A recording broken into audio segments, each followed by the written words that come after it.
Hi, my name is Ben Mattis. I'm the producer on Prince of Persia Rival Swords.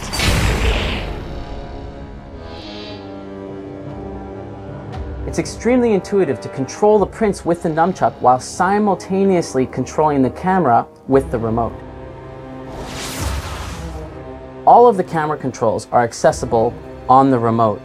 Landscape Cam allows you to get a better view of your environment and enemies and can be immediately accessed by pressing the 1 button. As well, if you want to go into first-person mode, you simply press the 2 button.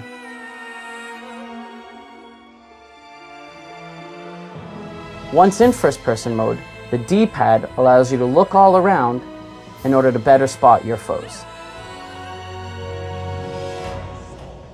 You have to play it yourself to appreciate just how easy it is to control the prince and the camera simultaneously using the nunchuck and the remote.